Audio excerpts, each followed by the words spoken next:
Welcome to paper துண்டு channel. இப்போ பார்த்தீங்கன்னா பொங்கலுக்கு சக்ஸஸ்ஃபுல்லாக ஓடிட்டு இருக்கிற நம்ம ஐலாண்ட் திரைப்படத்தின் இயக்குனர் மிஸ்டர் ரவிக்குமார் சார் வந்திருக்கிறார். வணக்கம் சார். வணக்கம். பேப்பர் துண்டு சேனலுக்கு வந்ததுக்கு ரொம்ப நன்றி. இந்த சினிமா ஃபீல்டுக்குள்ள வரணும் உங்களுக்கு எப்படி சார் தோணும் சார்? நான் இங்கே திருப்பூரில் ஒரு பனியன் சார்ந்த தொழில் பண்ணக்கூடிய ஒரு குடும்பத்தை சேர்ந்தவன் தான் நான். ஓகே. நேரடியாக சினிமாவுக்கு வரணுங்கிற இடத்துல நாங்கள் ஆரம்பிக்கவே இல்லை. நாங்கள் இங்கே நான் அப்போ ஷார்ட் ஃபிலிம் தான் என்னுடைய தொடக்கமாக இருந்துச்சு. அப்போ என்னோட சேர்ந்து ஷார்ட் ஃபிலிம் பண்ணக்கூடிய அந்த இடத்துக்கு இங்கே நிறைய நண்பர்கள் இருந்தாங்க கூட.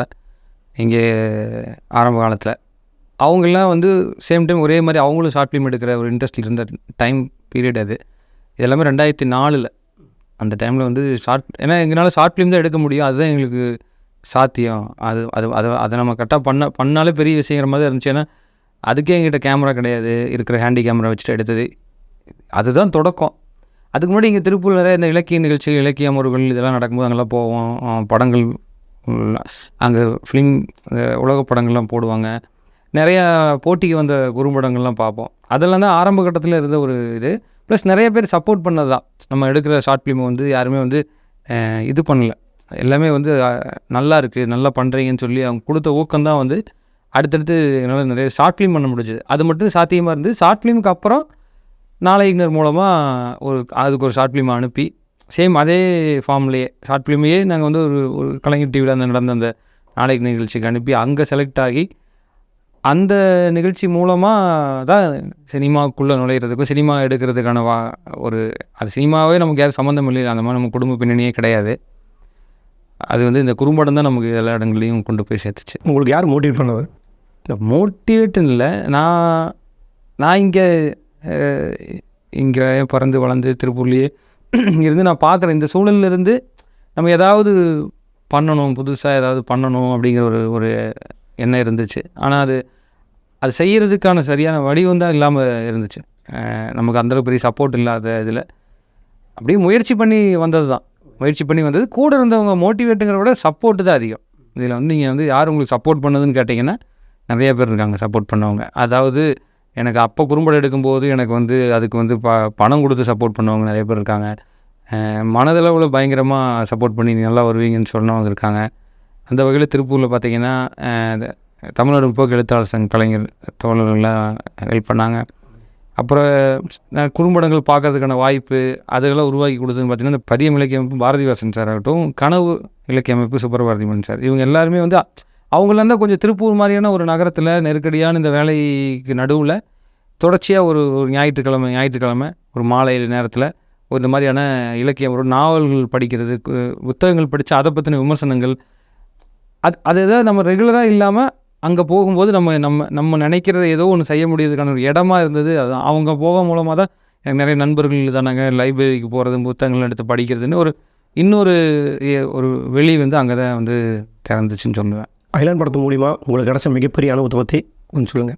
அதுக்கு முன்னாடி படத்துலேயும் நிறைய அனுபவங்கள் கிடச்சிருக்குது. ஐலாண்ட்லேயும் ஒரு விஷயத்தை நம்ம ஃபோக்கஸாக இருந்தோம்னா அது நம்ம சக்ஸஸ் ஆகிற வரைக்கும் அது கொஞ்சம் பொறுமையாக இருந்து தான் அதை சாதிக்க வேண்டியது இருக்குது. பட் நிறையா பெரிய சப்போர்ட்டு நிறையா இருந்துச்சு. ஆல்வேஸ் எப்போவுமே எல்லாரோட சப்போர்ட் மூலமாக தான் பண்ண முடியுதுன்னு வச்சுங்களேன். நம்ம மட்டும் போனோம், நம்ம பாட்டுக்கு ஏதோ ஒன்று யோசித்தோம், எடுத்துட்டோம், நம்ம பண்ணிட்டோங்கிறதுல சினிமாவை பொறுத்த வரைக்கும் அப்படி ஒன்றும் இல்லை. கூட இருக்கிறவங்களோட உதவிங்கிறது அந்த நேரத்தில் அந்த டைம் ஆஃப் பீரியடில் அது சின்ன உதவியாக இருந்தால் கூட அதை அடுத்தடுத்துக்கு நகர்த்துறது அதுவாக தான் இருக்குது. அது அப்படிலாம் பார்க்கும்போது நிறைய பேர் இந்த உதவிகள் செஞ்சது தான் என்னுடைய பெரிய அனுபவம். இந்த உதவிகளும் இந்த சப்போர்ட்டும் இதை சேர்ந்து நம்ம நினச்சதை அடையிறதுக்கு கொஞ்சம் காலதாமதம் ஆனால் கூட இன்றைக்கி நம்ம அதை பண்ணிட்டோம்ல. இது படம் வரலன்னு வச்சுங்களேன், நீங்கள் இதை பார்த்துருக்க முடியாது, அதை பற்றி பேசியிருக்க முடியாது. அது இன்றைக்கி சக்ஸஸ்ஃபுல்லாக ஓடுதுங்கிறதுக்கு பின்னாடி அவ்வளோ பேர் இருக்காங்க. இப்போது ஐலாண்ட் படத்தில் பார்த்தீங்கன்னா சிஜி ஒர்க்கை பற்றி நிறைய பேசுகிறாங்க, நிறையா விஎஃப்எக்ஸ் பண்ணிக்கிறீங்க. இதில் உங்களுக்கு ஆரம்பத்தோடைய பயணம் எப்படி இருந்தது? விஎஃப்எக்ஸும் ஒரு கூட்டு முயற்சியில் ஒன்று தான். ஆனால் அது கொஞ்சம் என்ன சொல்கிறது, நம்ம ஷூட்டிங்லாம் முடிச்சதுக்கப்புறம் தனி ஒரு ப்ராசஸ் மாதிரி எல்லோரும் பார்க்குறாங்களா, அந்த மாதிரி கிடையாது. அது நாங்கள் ஷூட்டிங்கு போகிறதுக்கு முன்னாடி இருந்து ரொம்ப பிகினிங்லேருந்து ஆரம்பித்த ஒர்க்குன்னு பார்த்தா விஎஃப்எக்ஸ் ஒர்க்குக்கான ப்ரீ பிளான் தான் ரொம்ப இருந்துச்சு. நிறைய ஸ்கெட்ச் பண்ணோம், ஸ்டோரி போர்டு நிறையா அச்சீவ் பண்ணோம். அப்புறம் அது ஸ்டோரி போர்டை ப்ரீவியஸாக கன்வெர்ட் பண்ணுறதாகட்டும், அங்கேருந்து ப்ரொடக்ஷன் டிசைனரோடையும் சரி இவங்களோட சரி மற்ற விஷயங்களெல்லாம் நம்ம முழுமைப்படுத்துறது எல்லாமே விஎஃப்எக்ஸோட ஒரு பெரிய வழிகாட்டுதல் அதுக்கு இருந்துச்சு. எல்லோரும் சேர்ந்து தான் அதை முடிவு பண்ணால். அதில் ஃபேண்டம் எஃபெக்ட்ஸ் அவங்களுடைய ஒரு பெரிய பங்களிப்பு என்னென்னா, இந்த குவாலிட்டி அச்சீவ் பண்ணுறதுக்கு என்ன மாதிரியான டெக்னிக்கலாக நம்ம அதை வந்து ஷூட் பண்ணணும், அதுக்கு எந்தளவுக்கு லைட்டிங் ரெஃபரன்ஸ்லேருந்து எல்லாமே எவ்வளோ பர்ஃபெக்டாக எடுக்கணுங்கிற அந்த சூப்பர்வைசன் தான் இதோட குவாலிட்டிக்கு மெயின் காரணம். அதுக்கு வந்து ஃபேண்டம் எஃபெக்ட்ஸினுடைய விஎஃப்எக்ஸ் சூப்பர்வைசர் விஜய் அற்புதராஜ் அவர் தான் அந்த கம்பெனியினுடைய சிஇஓ கூட. ஸோ அவர் கூட நான் நிறைய டிஸ்கஸ் பண்ணி தான் ஸ்டெப் பை ஸ்டெப்பாக தான் இதை வந்து அச்சீவ் பண்ண இதை கொண்டு வந்தேன். பட் எனக்கு பேசிக்காக வந்து விஎஃப்எக்ஸ் மேலே ஒரு பெரிய ஐடியா இருக்குது, பண்ணணும் ஆர்வம் இருக்குது. அது வந்து விஜய்க்கு ரொம்ப ஹெல்ப்ஃபுல்லாக இருந்துச்சு. ரொம்ப சொல்லுவார், நீங்கள் வந்து சீக்கிரமாக புரிஞ்சுக்கிறீங்க, உங்களுக்கு எல்லா விஷயம் தெரிஞ்சிருக்குதுலாம் சொல்லும்போது ஓகே எனக்கு ரொம்ப ஹாப்பி தான். அப்படி அவர் சொல்கிறதுக்கு காரணமாக இருந்து என்ன பார்த்தீங்கன்னா, நான் ஆரம்ப காலத்துலேருந்து இந்த ஷார்ட் ஃபிலிம் எடுக்கிற காலத்துலேருந்தே நான் வந்து இந்த விஎஃப்எக்ஸ் சார்ந்து நிறைய விஷயங்களை தேடி பார்ப்பேன். அது எப்படி உருவாக்க முடியுது, அதை நல்ல குவாலிட்டியான விஎஃப்எக்ஸ் உருவாக்குறதுக்கு நம்ம என்னெல்லாம் பண்ணலாங்கிறத அந்த அடிப்படையை புரிஞ்சுக்கிறதுக்கு நான் நிறைய நேரங்களை செலவு பண்ணியிருக்கேன். என் திருப்பூரில் என்னோடய ஃப்ரெண்டு இந்த யூடியூப் சேனல் நீங்கள் கொடுக்குறீங்க இல்லையா, இந்த யூடியூப் சேனலில் அவன் தான் நடத்துகிறான். அவங்களுக்காக தான் இப்போ இந்த இன்டர்வியூ நான் கொடுத்துக்கிட்டு இருக்கேன். ஜெகதீஷ் தான் வந்து ஆரம்ப காலத்திலேருந்து எனக்கு வந்து இந்த சிஜி சைடு வந்து பெரிய அளவில் எனக்கு வந்து என்னோடய இன்ட்ரெஸ்ட்டுக்கு இன்னும் கூட சேர்ந்து ஒர்க் பண்ணதுன்னு பார்த்தா அது வந்து ஜெகதீஷ். ஏன்னா ஜெகதீஷ் ஒரு அனிமேட்டர், விஎஃப்எக்ஸ் படித்தவன். ஸோ நிறையா நான் சும்மா இருந்தால் கூட எனக்கு கூட்டு எல்லாத்தையும் காட்டுவான். இது வந்திருக்கு பாரு, இதோட பிரேக் டவுன் வந்திருக்கு, இது எப்படி பண்ணியிருக்காங்க பாரு அப்படிங்கிறத பற்றி நாங்கள் 2 பேரும் டிஸ்கஸ் பண்ணுவோம். நிறைய டிஸ்கஸ் பண்ணி இப்படி பண்ணால் இன்னும் நல்ல குவாலிட்டி எடுத்து வரலாம். அதெல்லாம் நிறைய பேசியிருக்கேன் நான்.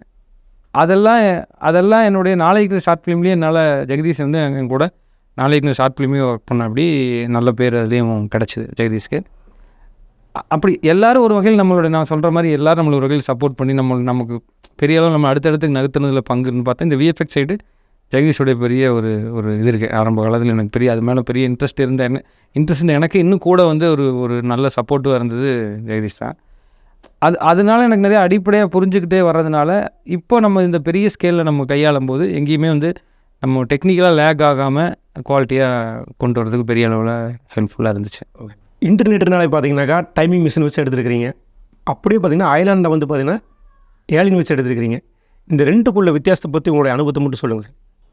இன்டர்நெட்னால எடுக்கும்போது எனக்கு அனுபவமாக நீ சொல்கிற மாதிரி தான் அந்த அளவு பெருசாகும்போது வர ஒரு இது இருக்க தான் செஞ்சுது. இன்டர்நெட் நாளையில் வந்து கொஞ்சம் கண்ட்ரோல்டாக இருந்தது. கொஞ்சம் வேகமாக ஷூட்டிங்கை வந்து குயிக்காக பண்ணிடணும், நமக்கு இருக்கிற பட்ஜெட்டுக்குள்ளே படத்தை எடுத்துடணுங்கிற ஒரு வேகமாக இருந்தோம். இந்த படத்தில் வந்து நிறைய செட் ஒர்க்கு, டெக்னீஷியல் சப்போர்ட்டுன்னு ஒரு பெரிய சப்போர்ட் கிடச்சி நமக்கு. ஸோ இந்த சப்போர்ட்லாம் எடுத்துக்கிட்டு நம்ம சரியாக பண்ணிடணும். இப்போ முதல் படத்தில் எப்போவுமே எல்லாருக்கும் ஒரு சின்ன கரிசனம் இருக்கும், பரவாயில்ல ஒரு முயற்சி பண்ணியிருக்கான் அப்படின்னு சொல்லி நம்மளை ஏற்றுக்குவாங்க. 2வது படமெல்லாம் பண்ணோன்னா அந்த கருணை அப்படி இருக்காது.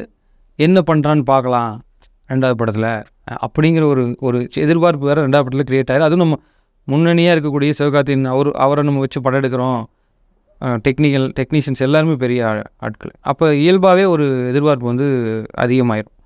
ஸோ அந்த எதிர்பார்ப்பு நிறைய செய்கிறதுங்கிறது எனக்கு 2வது படத்தில் இருந்த பெரிய ஒரு பொறுப்பாயிருச்சு. ஸோ அந்த பொறுப்பை வந்து நம்ம கரெக்டாக கொண்டு வரதுக்கு நம்ம இன்னும் கொஞ்சம் கூடுதலாக கவனமாக இருந்து செய்ய வேண்டியதாக இருந்துச்சு. குறும்படத்துக்கும் பெரிய படத்துக்கும் உள்ள உங்களுடைய ஃபீலிங்ஸ் எப்படி இருந்தது? பட உருவாக்கத்தினுடைய உருவாக்கம் அப்படிங்கிறனுடைய எல்லா படிநிலைகளும் குறும்படத்துலேயும் இருக்குது, பெரிய படத்துலேயும் இருக்குது. பெரிய படத்துக்கு வணிகமாக ஜெயிக்கணுங்கிற பெரிய ஒரு நோக்கம் இருக்குது, பெருவாரியான மக்களை நம்ம போய் சென்றடையணுன்ட்டு இருக்குது. குறும்படத்தில் அப்படி இல்லை, நமக்கு பிடிச்ச மாதிரி எது பண்ணலாம். அதில் வந்து ஹிட் பண்ணணுங்கிறதோ இல்லை அது கூட போடப்படுற முதலீடுக்கு நம்ம பொறுப்பாகிறதுக்கெல்லாம் குறும்படத்தில் ஒன்றும் இல்லை. நம்ம நினச்ச மாதிரி எது வேணாலும் காட்டலாம். பட் குறும்படம் வந்து ஒரு சிறுகதை மாதிரின்னு வச்சுக்கலாம். அது தனி. வணிக சினிமாங்கிறது வந்து நாவல்னு கூட சொல்ல முடியாது, அது வந்து ஒரு கமர்ஷியல் நாவல் தான். அது வந்து படிக்கிறவங்க எல்லாத்தையும் சுவாரஸ்யப்படுத்தணும். ஆனால் அதுக்குள்ளே நம்மளுடைய தன்மையை விடாமல் நம்ம அதை காப்பாற்றணுங்கிறதெல்லாம் இருக்குது. பட் ஒரு உருவாக்கம் சார்ந்த ஒரு படம் எடுக்கிறோம், டப்பிங் பண்ணுறோம், எடிட்டிங் பண்ணுறோம், அந்த நினச்சதை விஷுவல் பண்ணுறோம். இந்த ஏரியாலாம் பார்த்திங்கன்னா விஷுவல் பண்ணுறங்கிற அடிப்படையில் ஃபிலிம் மேக்கிங் தான் எல்லாமே.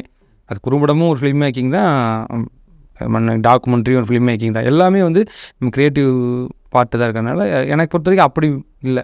இப்போ புதுசாக குறும்படம் எடுக்கிற இயக்குனருக்கு நீங்கள் என்ன சொல்ல விரும்புகிறீங்க? இல்லை அப்படி இல்லைங்க. ஃபிலிம் மேக்கராக இன்றைக்கி நான் எடுக்கும்போது இருந்த காலத்தோட இன்றைக்கெல்லாம் வந்து ரொம்ப ரொம்ப பயங்கரமாக அவங்களாம் நிறைய படிக்கிறதுக்கு வந்துருக்குது. நிறைய படிக்கிறாங்க, விஸ்காம் மாதிரியான அதுலேருந்து இன்னும் அப்டேட்டான படிப்புகள் படிக்கிறாங்க, ஃபாரினில் போய் படிச்சுட்டு வராங்க. ஃபிலிம் மேக்கிங் இன்னும் டீட்டெயிலாக தெரிஞ்சுக்கிறாங்க.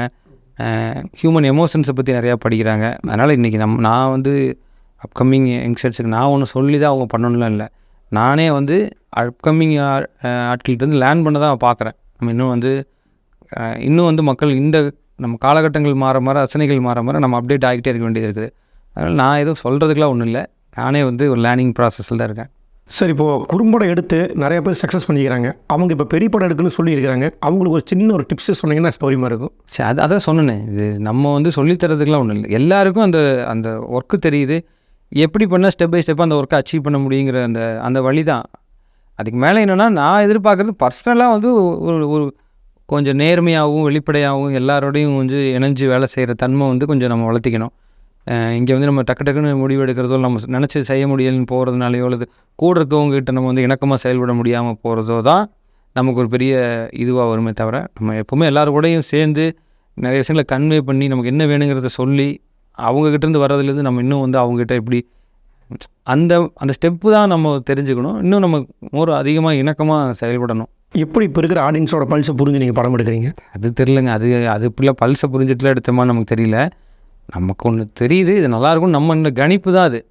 எப்படி அந்த கணிப்பு வந்து ஒர்க் அவுட் ஆச்சுன்னா நீங்கள் நினைக்கிற மாதிரி ஓகே இது பல்ஸ்ன்னு சொல்கிறீங்க. அப்படி பல்ஸாரெலாம் ஒன்றும் சொல்ல முடியாது. நமக்கு பிடிச்ச விஷயத்தை அவங்களுக்கு பிடிச்ச மாதிரி பண்ணுறதுல இருக்கக்கூடிய வேலை தான் நான் நினைக்கிறேன். மேபி சினிமா பார்க்குற ரசனைகள் ஒரு மாதிரி இருக்கும். நம்ம முழுக்க அந்த ரசனைக்கும் போக முடியாது. நம்ம நினைக்கிறத எடுக்கணும், ஆனால் அது அவங்களுக்கு கொஞ்சம் பிடிச்ச மாதிரியும் கொடுக்கணும். இது ஒரு ஸ்கிரிப்ட் சார்ந்தது அல்லது ஒரு கதை களம் சார்ந்தது, அதில் நம்ம கையாளுற விஷயங்கள் சார்ந்ததாக தான் இருக்குது. அது படத்துக்கு படம் மாறதான் செய்யும். ஒரு மாதிரியே இன்னொரு படத்தை நம்ம ட்ரீட் பண்ண முடியாது. இப்போ ஹாலிவுட் படத்தில் பார்த்தீங்கன்னா எவ்வளோ விஎஃப்எக்ஸ் கொடுத்துருக்காங்க. பட் நம்ம தமிழ் திரையுலகத்தில் இந்த மாதிரி ஒரு விஎஃப்எக்ஸ் நீங்கள் கொடுக்கும்போது அதை நீங்கள் எப்படி உணர்றீங்க? இப்படி வந்து நம்ம வந்து எதோடையும் ஒப்பிட்டு பார்க்குற மாதிரிலாம் நம்ம எதுவும் பண்ணலை.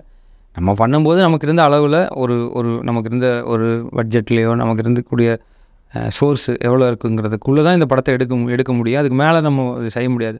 ஸோ சிவகார்த்தியின் மாதிரி ஒரு நடிகர் இதுக்கு முன் வந்ததுனாலையும், தயாரிப்பாளர் இதுக்கு முன் வந்து இது எடுக்கலாம், இது கண்டிப்பாக நல்லாயிருக்கும்னு அவங்கள நினச்சதுனாலே மட்டும்தான் இது சாத்தியமே தவிர, நான் வந்து நினச்சிட்டேன் அதனால் இது உருவாச்சுன்னு ஒரு துளி கூட இல்லை.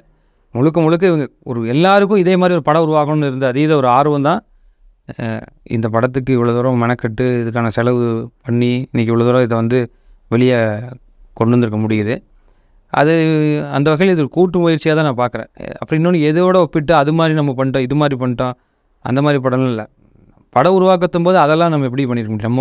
நம்ம குழந்தை வளர்ந்து அது நாளைக்கு நல்ல பேர் எடுக்குதுன்னா, அது அவங்கள ஜெயிக்கிற அளவுக்கு ஒரு குழந்தைய நீங்கள் வளர்த்திட்டீங்க, இவங்கள ஜெயிக்கிற அளவுக்கு அப்படிலாம் ஒன்றும் கிடையாது. இல்லை, அது ஒரு புகழ் அடைஞ்சதுன்னா நமக்கு சந்தோஷம், அவ்வளோதான். இப்போ வர தமிழ் படங்களில் ஃபேண்டசி மாதிரி இருக்கிற படங்களுக்கு பற்றாக்குறை வர காரணம் என்ன? பற்றாக்குறை நிறைய முயற்சிகள் நடந்துக்கிட்டு தான் இருக்குது. நிறைய சிம்புதேவன் சாரெல்லாம் வந்து நிறைய ஃபேண்டசி படங்கள் சக்ஸஸ்ஃபுல்லாக பண்ணவர். நீங்கள் அந்த காலத்துலேருந்து பார்த்தீங்கன்னா நம்ம ஃபேண்டசி படங்கள்லாம் குழந்தைலேருந்து பிளாக் அண்ட் ஒயிட் காலத்துலேருந்து நம்ம நிறையா பார்த்துருக்கோம். இப்படிலாம் இல்லை, ஒரு சீசன் மாதிரி ஒரு சில படங்கள் மேலே ஒன்று போகும் இல்லையா? இந்த மாதிரி படங்கள் நல்லாயிருக்கு, இந்த மாதிரி படங்கள் ரசிக்கிறாங்க, அப்படி இருக்கும். பட் எல்லா ஜானரையும் எப்போ நல்ல படம் எடுத்தாலும் எப்போவுமே பார்க்க மக்கள் தயாராக தான் இருக்காங்க. அதனால் நம்ம இதில் ஜானர் பிரித்து பார்க்க வேண்டிய அவசியம் இல்லை. நானும் வந்து ஜானர் பிரித்து அப்படி இல்லை, எனக்கு பிடிச்ச ஒரு வேலையை செய்கிறேனே தவிர இது அதனால் இது இந்த ஜானரில் தான் அப்படி ஃபிக்ஸ் ஆகலை. எல்லா ஜானருக்கு உண்டான அதே அளவு வரவேற்பும் இருக்க தான் செய்யுது எல்லாத்துக்கும். சார், நெக்ஸ்ட் கொஸ்டின் பார்த்தீங்கன்னா, ஐலாண்ட் படத்தில் வந்து நிறைய டிபார்ட்மெண்ட் இருந்தது. அதில் வந்து உங்களுக்கு எந்த டிபார்ட்மெண்ட் வந்து ரொம்ப சேலஞ்சாக இருந்தது? எல்லாருமே வந்து கூட்டு உழைப்பு தான் இந்த படத்தில். திடீர்னு வந்து நான் மட்டும் போய் அந்த ஒரு பெரிய சவாலை சந்தித்து நான் வந்து இது பண்ணிட்டேன் அப்படிங்கிறது கிடையாது. நீங்கள் வந்து ஒவ்வொருத்தவங்களும் அவங்கவுங்க பணியை செஞ்சுருவாங்க கரெக்டாக. பட் ஒருத்தவங்க பணி இன்னொருத்தவங்க கூட பணி சார்ந்து இருக்கும். அதை தான் நான் வந்து ரொம்ப மேனேஜ் பண்ண வேண்டியதாக இருக்கும். பெரும்பாலும் வந்து நமக்கு என்ன வேணுங்கிறத எல்லார்கிட்டையும் கிளியராக சொல்லி வாங்க வேண்டியதாக இருக்கும். இதில் வந்து நமக்கு இதில் ஒர்க் பண்ண எல்லாருமே வந்து ரொம்ப பயங்கர எக்ஸ்பீரியன்ஸ் உள்ள பெரிய பெரிய டெக்னீஷியன்ஸு. இப்போ செட் மேக்கிங் அப்படின்னா முத்துராஜ் சார்கிட்ட நம்ம நம்பி அவ்வளோதான் நம்ம சொன்னால் போதும்.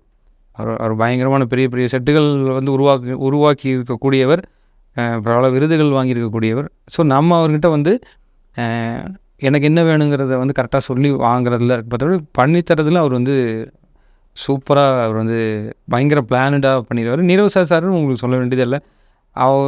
நமக்கு இருக்கிற விஷன் தான் அவர்கிட்ட மேட்ச் பண்ண முடியாமல் இருக்குமே தவிர சாரோட விஷன்கிறது ரொம்ப பெருசு. ஸோ இப்படி எல்லாருமே நம்ம என்ன சொன்னாலும் வன்வரி மாஸ்டர் ஸ்டண்ட் ஆகட்டும், ரூபன், ரஹ்மான் சார் எல்லாருமே வந்து நான் போய் அவங்ககிட்ட வாங்குறதுல தான் குறைவாக இருந்திருக்கும் தவிர அவங்க கொடுக்கறதுல குறைவாக நான் ஃபீல் பண்ணவே இல்லை. எல்லாருமே மிகப்பெரிய ஜாம்பவான்கள். அதனால் எனக்கு இந்த டிபார்ட்மெண்ட் இது வாங்குறது கம்மியாக இருந்துச்சு இல்லை, எல்லாரோட சப்போர்ட் இருந்ததுனால அதை கொஞ்சம் நேர்த்தியாக கொண்டு வர்றதுக்கு சில காலங்கள் செலவு பண்ண வேண்டியது இருந்துச்சு, ஒரு டைம் கொடுக்க வேண்டியது இருந்துச்சு. அதை அப்படி தான் அதை பார்க்குறேன்.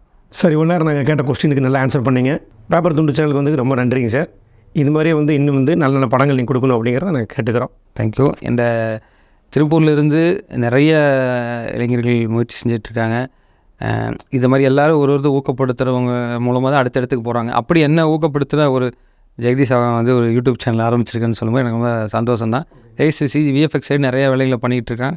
பெரிய பேரை ஜெகதீஷ் கண்டிப்பாக நிச்சயமாக ஜெகதீஷ் அடைவான். ஜெகதீஷுக்கு என்னுடைய பெரிய வாழ்த்துக்கள். நன்றி. இந்த வீடியோ உங்களுக்கு பிடிச்சிருந்தா லைக் பண்ணுங்கள், ஷேர் பண்ணுங்கள், சப்ஸ்கிரைப் பண்ணுங்கள்.